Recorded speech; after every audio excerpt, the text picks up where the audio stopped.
చెరువుల FTL buffer జోన్ల పరిధిలో ఆక్రమణదారుల్లో ఓవైపు హైడ్రా ప్రకంపన సృష్టిస్తోంది. మరోవైపు తెలంగాణ ప్రభుత్వం చేపడుతున్న ఆపరేషన్ మూసీ జనాల్లో తీవ్ర ఆందోళనలకు గురిచేస్తుంది. జీహెచ్ఎంసీ పరిధిలో మూసీ సుందరీకరణలో భాగంగా నిర్వాసితుల గుర్తింపు సర్వేపై జనం ఆగ్రహం వ్యక్తం చేస్తున్నారు.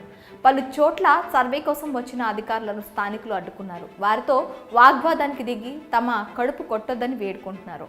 అయినా పోలీస్ బందోబస్తు మధ్య అధికారులు ముందుకు సాగడంతో టెన్షన్ వాతావరణం నెలకొంది. ప్రభుత్వ అధికారులు బృందాలుగా ఏర్పడి Golconda, Ibrahimbagh, Langar Houz, defence colony, Pathabasti, Chaderghat, Shankar Nagar, Amberpet, Musarambagh, Kothapet, Marutinagar, Satyanagar, Phanigiri colony, Indiranagar, Ganeshpuri తదితర ప్రాంతాలలో సర్వే చేసేందుకు వెళ్లారు. అధికారుల గురించి ముందుగానే సమాచారం అందడంతో బస్తీలలో మూసీ నిర్వాసితుల వందల సంఖ్యలో గుమిగూడారు. సర్వేకు సహకరించకుండా అడ్డుకోవడంతో అక్కడ ఉద్రిక్తత నెలకొంది. నిర్మాణాలకు అనుమతినిచ్చి ఇప్పుడు కూల్చివేస్తామంటే ఊరుకోమని వారు ఫైర్ అవుతున్నారు. సుమారు 3 దశాబ్దాలకు పైగా అమ్మకాలు, నిర్మాణాలు జరుగుతుంటే చేతులు ముడుచుకొని ఎందుకు కూర్చున్నారంటూ ప్రతిఘటించారు. ప్రభుత్వానికి అన్ని రకాల పన్నులు కడుతున్నా ఎందుకు ఈ వేధింపులంటూ ప్రశ్నిస్తున్నారు. మూసీ ప్రక్షాళన, సుందరీకరణకు సంబంధించి హైదరాబాద్ జిల్లాలో మొత్తం 16 అధికారిక బృందాలు సర్వే చేపడుతూ 1595 నిర్మాణాలను గుర్తించారు.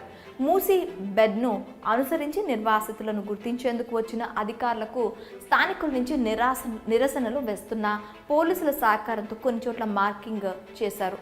తహసీల్దార్ నేతృత్వంలో పర్యటిస్తున్న అధికారులు మూసీని అనుసరించి ఉన్నవారి వివరాలు సేకరించే ప్రయత్నం చేశారు. పేదలు ఎవరికి ప్రభుత్వం నష్టం చేయదని నచ్చజెప్పేందుకు ప్రయత్నించారు. మీరు ఒప్పుకుంటే మీకు ఇప్పుడే ఇక్కడ డబుల్ బెడ్రూమ్ ఇండ్లు కేటాయించామో చెప్తామని, అవసరమైతే ఖాళీ చేసి అక్కడికి వెళ్లేందుకు రవాణా సౌకర్యం కల్పిస్తామని అధికారుల బృందం సర్ది చెప్పారు. అయినా వారు వినకుండా మండుకేశారు. మూసీ సుందరీకరణలో భాగంగా నిర్వాసితులను 2 రకాలుగా గుర్తించి ప్రభుత్వం చర్యలు తీసుకుంది. వీరిలో మూసీని అనుసరించి నివాసుకుంటున్న వారు బఫర్ జోన్ నివాసితులుగా గుర్తించారు. ముందుగా మూసీ బెడ్ వెంట ఉన్నవారిని అక్కడి నుంచి తరలించి డబుల్ బెడ్రూమ్లు కేటాయించేందుకు సిద్ధమైంది. మూసీ పరివాహక ప్రాంతం నుంచి 50 మీటర్ల పరిధిలో బఫర్ జోన్గా ప్రభుత్వం ప్రకటించింది. దీని పరిధిలో పెద్ద అపార్ట్మెంట్లు, బహుళ అంతస్తుల భవనాలు ఉండడంతో అధికారులు వాటిల్లో ఉంటున్న వారికి ఎలాంటి నోటీసులు ఇవ్వలేదు. అయితే చాలా చోట్ల కూల్చివేతలను సూచించే మార్కింగ్ చేశారు. దీంతో బఫర్ జోన్లో నివాసముంటున్న వారు కూడా కార్యాచరణ రూపొందించి అడ్డుకునేందుకు చూస్తున్నారు.